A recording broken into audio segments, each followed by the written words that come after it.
Subscribe to my channel by pressing red button and click on the bell icon for notification of latest updates.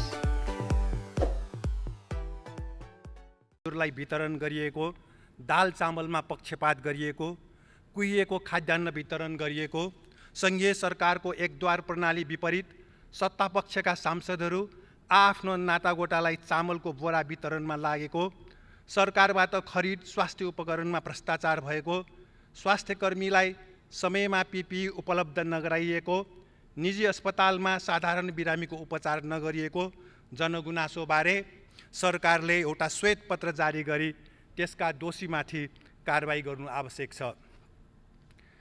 Cancer, मुटु, kidney लगायत जटिल रोगको विदेशी ब्रान्डको औषधि महँगो भएकोले सस्तो जेनेरिक औषधि नेपालमा आयात गराउने व्यवस्था गर्नु आवश्यक छ। क्यान्सर बिरामीको उपचारमा दिइने केमोथेरापी पीडादायी हुने र यसको सट्टा खाने जेनेरिक ट्याब्लेट आयातमा सहज बनाउन स्वास्थ्य मन्त्रालयको ध्यानाकर्षण गराउन चाहन्छु। भक्तपुर क्यान्सर अस्पतालले नेपाल सरकारबाट 5 करोड अनुदान प्राप्त गरी 18 करोड पर्ने लिनाक मेसिन किस्तामा खरिद गरी बिरामीको उपचार सस्तोमा गर्दैछ। अहिले लकडाउनको कारण 5 करोड किस्ता तिर्न अस्पताल समर्थ छैन। सरकारले उक्त अस्पताललाई तत्कालै 5 करोड अनुदान पठाई गरिब बिरामीको उपचारलाई चालू राख्नु आवश्यक छ। शिक्षा, स्वास्थ्य, रोजगारीको अवसर जिल्ला जिल्लामा व्यवस्था गरिएको भए लकडाउन तोडेर लाखौं मानिसहरू सयौं किलोमिटर पैदल हिँडेर घर फर्कने अवस्था आउने थिएन। सरकारले द्रुतमार्ग, बाहिरी चक्रपथ, स्मार्ट सिटी लगायत ठुला योजना पश्चिम नेपालमा विकास गरी देशको सन्तुलित विकास गर्नु आवश्यक छ। प्रदेश प्रमुख र मुख्यमन्त्रीहरूको सरकारी आवास र सम्पर्क कार्यालय काठमाडौँ उपत्यकामा बनाउनु संहिता विपरीत भएकोले सरकारले यो निर्णय खारेज गर्नु आवश्यक छ।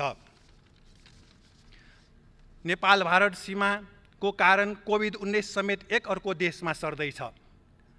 यो खुल्ला सीमाको कारण सरिरहेकोलाई रोक्नको निम्ति सरकारको ध्यान जानु आवश्यक छ। लकडाउनमा आवत जावत गर्नेलाई रोक लगाउँदा 12 पर्सामा केही विदेशीले सशस्त्र प्रहरीवर नेपालको चौकीमा आक्रमण गरे।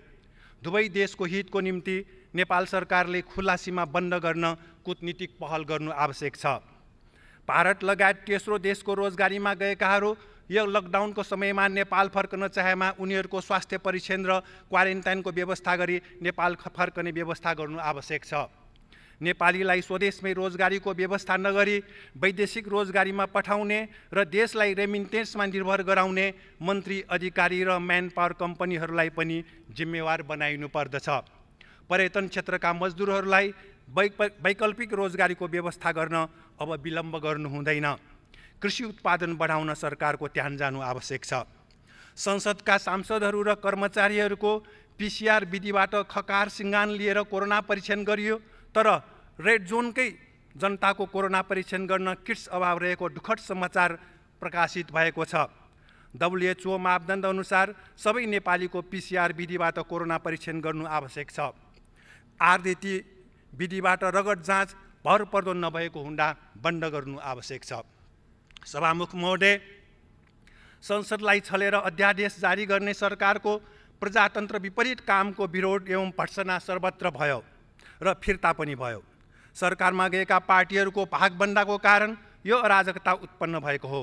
राजनीतिक स्वच्छताको निम्ति 3% मत सीमाको ऐन खारेज गर्नुपर्दछ र सरकारमा गएर घोषणापत्र अनुसार काम नगर्ने दलको निर्वाचन आयोगमा दर्ता खारेज हुने ऐन बनाउनु आवश्यक छ। सभामुख महोदय, गत वर्षको डिसेम्बर 27मा वुहानमा कोभिड-19 का बिरामी देखिने बित्तिकै चीनले आम सञ्चार मार्फत विश्वलाई जानकारी गरेको, जनवरी 3 मा WHO लाई सूचित गरेको, आफ्नो देशमा भाइरस नियन्त्रण कार्यालय चालू राखी 100 भन्दा बढी देशलाई चीनले चिकित्सक तथा स्वास्थ्य सामग्री सहयोग गरेको, 76औं दिनपछि वुहानमा लकडाउन हटाएको चीनको प्रशंसनीय काम हो। WHO ले यो भाइरसबारे सूचना प्राप्त गरे लगतै विश्वलाई सचेत गराउँदै जनवरी 23 मा विश्व स्वास्थ्य आपतकाल घोषणा गरेको र संक्रमण नियन्त्रण गर्न विश्वसँग सहकार्य गरेको पनि प्रशंसनीय कार्य हो। संयुक्त राज्य अमेरिकी सरकारले यो भाइरसको स्रोत मेरील्यान्डको फोर्ट डेट्रिक जैविक प्रयोगशाला भएको यथार्थलाई लुकाउन WHO लाई चीनको पक्ष लिएको र समयमा सूचना प्रवाह नगरेको आरोप लगाई आफूले दिनुपर्ने बजेट समेत नदिने घोषणा गरेको निन्दनीय छ। अमेरिकी सरकारले यो भाइरस नियन्त्रणमा पर्याप्त ध्यान नदिई चीन विरुद्ध आरोप लगाउने अभियान नै सुरु गरेको पनि निन्दनीय हो। यो भाइरस अमेरिकामा गत वर्षको सेप्टेम्बरमा नै देखिएको विज्ञहरू बताउँछन्। नेपाल मजदुर किसान पार्टी, चीनको कम्युनिस्ट पार्टी लगायत विश्वको 100 भन्दा बढी देश र 230 भन्दा बढी राजनीतिक पार्टीहरूले यो भाइरस नियन्त्रणमा सहकार्यको आह्वान गरी जारी गरेको संयुक्त अपिललाई कार्यान्वयन गर्न गराउन नेपाल सरकारको ध्यानाकर्षण गराउन चाहन्छु। यति बेला विश्वले यो भाइरस नियन्त्रण गर्न चीनबाट सिक्नु उपयुक्त हुनेछ। सभामुख महोदय, साम्राज्यवाद विरोधी सङ्घर्षका एक नेता एवं सोभियत सङ्घ पुनर्स्थापना आन्दोलनका एक योद्धा, नर्थ स्टार कम्पास मासिकका सम्पादक क्यानाडाका मिखाइल लुकासको यही मई 4 को दिन 94 वर्षको उमेरमा निधन भएको हुँदा उहाँप्रति हार्दिक श्रद्धाञ्जली अर्पण गर्दछु र उहाँका परिवारजन एवं मित्रहरूप्रति समवेदना प्रकट गर्दछु। उहाँको साम्राज्यवाद विरोधी सङ्घर्षले विश्वका न्यायप्रेमी जनतालाई सदा मार्गदर्शन गरिरहने कामना गर्न चाहन्छु।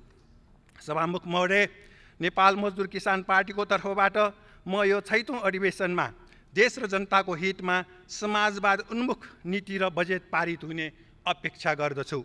नेपालको जेठो उद्योग विराटनगर जुट मिलको सेयर, काठ, मेसिनरी, पर्खाल, सुरक्षाकर्मीको आवास भत्काएर भ्रष्टाचार गर्ने मन्त्री र अधिकारीहरूमाथि कारबाही हुने अपेक्षा गर्दछु।